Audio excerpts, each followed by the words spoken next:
یہ افطار دسترخوان پاک افغان بارڈر سے 120 میٹر کے فاصلے پر بین الاقوامی شاہراہ پر سجایا جا رہا ہے۔ مہنگائی اور بے روزگاری کے اس دور میں یہ دسترخوان مسافروں، کم آمدن اور مزدوروں کے لیے بہت بڑی سہولت ہے، جیسا کہ افغانستان کے ضلع اچین سے تعلق رکھنے والے دو بھائیوں محمد خان اور خان زیب کے لیے۔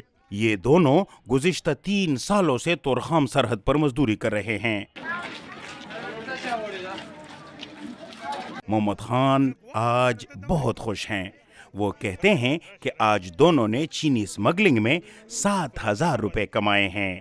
دونوں بھائی بتا رہے ہیں کہ مونچھ نہیں تے کچھ نہیں، روب، رتبہ، مردانگی اور اپنی خوشی کے اظہار کے لیے دونوں بھائیوں نے مارکر سے مونچھیں بنائی ہیں۔ فجر کی نماز کے فوراً بعد ہم کام کے لیے نکلتے ہیں اور مغرب تک لگے رہتے ہیں، پھر روٹی کھا کر دوبارہ چینی سرحد پار لے جاتے ہیں۔ اس طرف سے سگریٹ، کپڑا اور دیگر اشیاء اسمگل کرتے ہیں۔ میں گزشتہ 18 دنوں میں 28,000 روپے کما چکا ہوں۔ مجھے ایک بار افغانستان میں طالبان سے مار پڑی تھی۔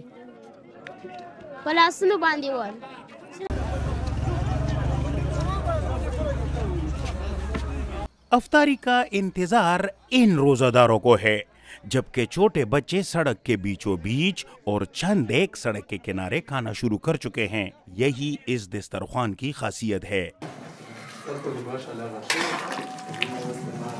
اسرار شینواری اس دسترخوان کا اہتمام کر رہے ہیں۔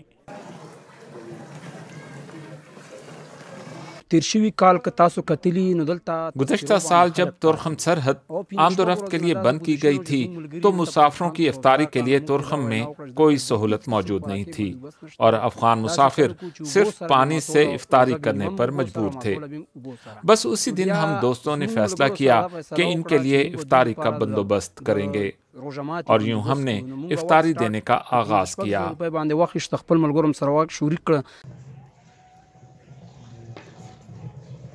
افطاری کو پشتو میں روزماتے کہتے ہیں، جس کا بڑی چاو سے اہتمام کیا جاتا ہے۔ علاقے کے روایات کے مطابق چاول خاص تقریبات اور خاص لوگوں کے لیے پکائے جاتے ہیں۔ اس دسترخوان میں چاول روزانہ دیے جاتے ہیں، لذیذ چاول، آلو گوشت کا سالن، روٹی اور پکوڑے۔ افطار دسترخوان کا آج کا مینیو۔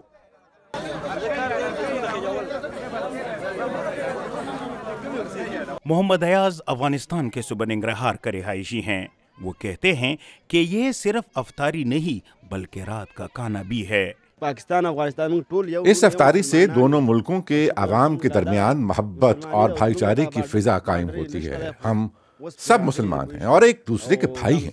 اس ایک بارڈر نے ہمیں تقسیم کیا ہے، باقی ہماری بھائی بندی بہت مضبوط ہے۔ اس دسترخوان پر روزانہ 800 سے 1000 افراد تک افطاری کرتے ہیں۔ ان میں زیادہ تر تعداد افغانستان آنے اور جانے والے مسافروں کی ہیں۔ اس افطار دسترخوان سے ہم پوری دنیا کو یہ پیغام دینا چاہتے ہیں کہ افغان چاہے پاکستان میں ہو یا افغانستان میں، وہ سب ہمارے بھائی ہیں، اور اس کا یہ بھی مقصد ہے کہ افغانوں کو ہم یہ باور کرائیں کہ وہ بلا خوف و جھجک پاکستان آئیں، کیونکہ ان کے بھائی یہاں موجود ہیں۔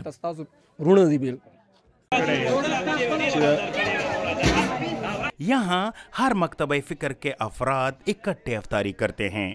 محبت، اخوت اور عزت نفس کا خیال رکھنا اس دسترخوان کا خاصہ ہے۔ DW کے لیے تورخم سے کیمرامین اشفاق حسین کے ساتھ مدثر شاہ۔